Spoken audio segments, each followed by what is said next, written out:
What's shakin' bacons? I went and saw Fantastic Beasts and the Crimes of Grindelwald. Let's talk about it. I'm going to keep this non-spoilers. I don't think that there is going to be any kind of spoilers review that I'm going to put out because I think by now probably most people will have heard the spoilers. I'm not going to say any in the review. However, if you want to talk about them with me in the comments below, you should definitely do that. This film is the sequel to the first Fantastic Beasts. Obviously, it is picking up where we left off, where we had the reveal of Grindelwald at the end of the first one, and this film is the development of Grindelwald and his plot as he continues to move against the wizarding ministry and the wizarding governing bodies throughout the world. How his plots interact with Newt Scamandar, Credence the Obscurious, we've got the young Dumbledore, and we have one of the most boring characters I have ever encountered on film, Tina the Auror. There are a lot of positive aspects to this film.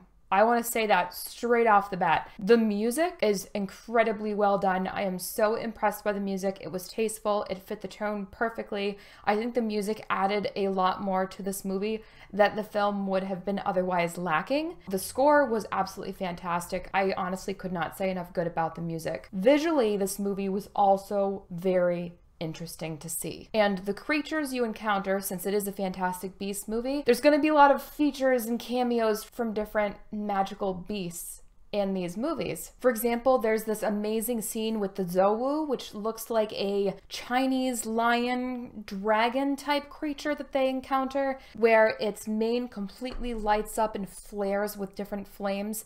It is very, very cool. It's so vibrant and engaging, and all the little creatures that you see and get introduced to are very fun. And each character by themselves, just like in the first movie, continues to be vibrant and engaging, except Tina, who is still one of the most boring characters I've ever seen put to film. Side note though, does anybody else think the actress kind of looks like Pam from The Office? I kind of think they look alike. There are some really interesting backstories we get to see that are simply alluded to in the primary Harry Potter series, such as Nicholas Flamel. We get to see young Dumbledore, we get to see young Grindelwald, and I have to give kudos to Jude Law because I heard about the casting and I wasn't sure that I would be able to buy him as Dumbledore. And honestly, I think that he is really the shining jewel that kind of comes out of the murkiness that is this film. Jude Law did such a convincing and wonderful portrayal of Dumbledore that I 100% believed in him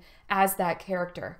I was very, very impressed. On the flip side, thinking about our main villain, which is Grindelwald, it was difficult for me to buy into Johnny Depp as that character. Mainly because he's been in so many other things that at this point, it just constantly reminds me of other things he's been in.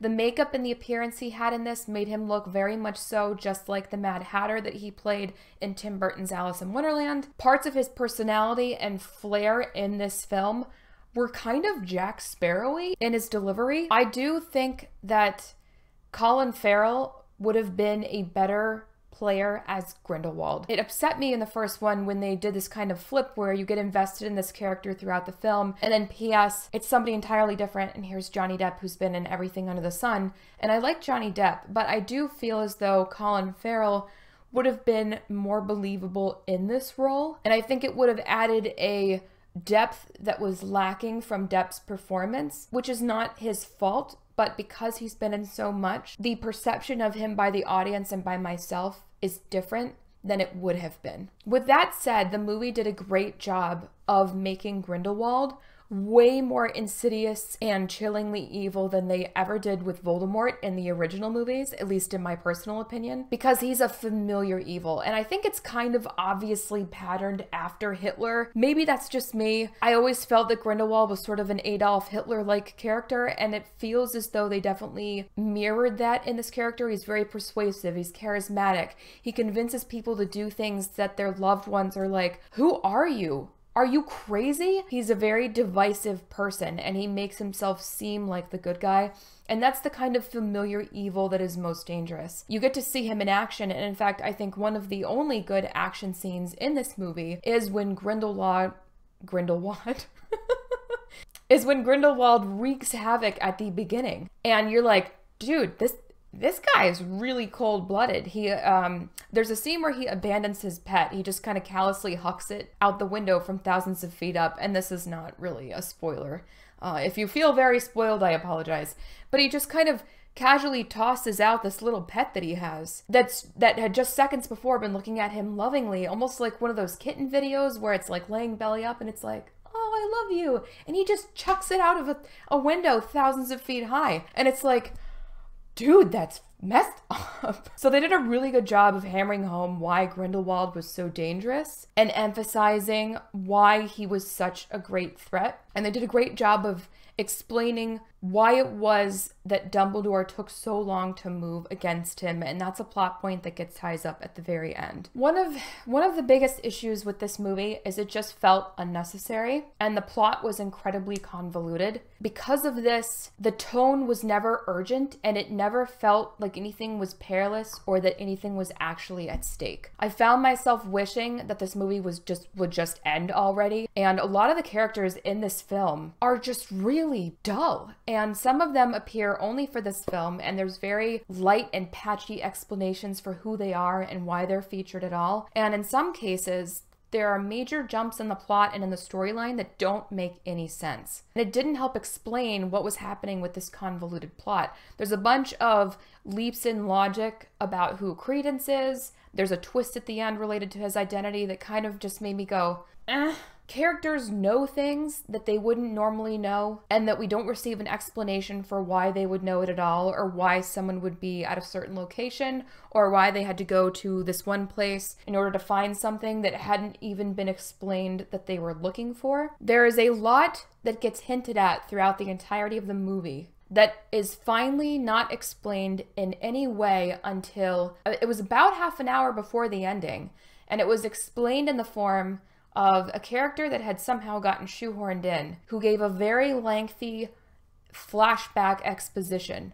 And as soon as that exposition ended, another character that was shoehorned in immediately cuts him off and says, "That's not true. Here's another lengthy flashback exposition about what really happened." That to me is just incredibly lazy writing. There is just a lot of plot holes.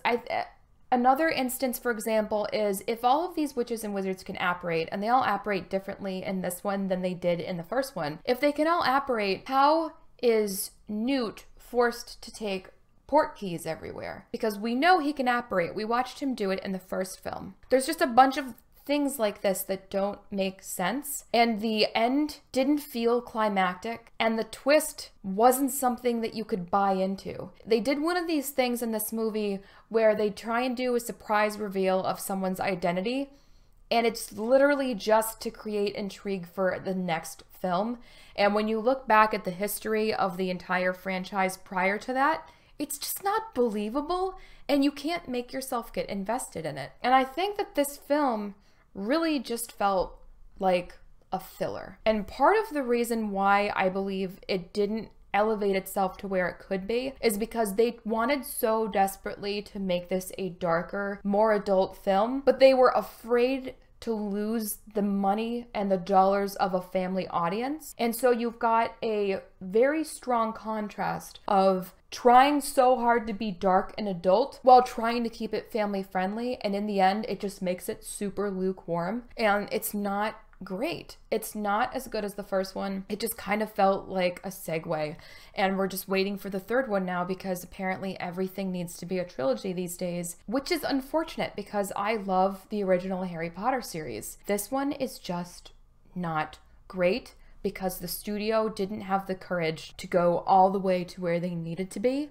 and it really lowered the quality of the film. I think if you're a diehard Harry Potter fan, at least of the movies, you're probably going to be very much so into this. If you're not fully sold on the first film in this series, there's going to be some readily apparent flaws. So that's my review, guys. And again, this is why I use the movie rating scale that I created for myself, because this actually got a higher rating than I think feelings-wise I would have given it. So the final score for me for Fantastic Beasts: The Crimes of Grindelwald is a 41%.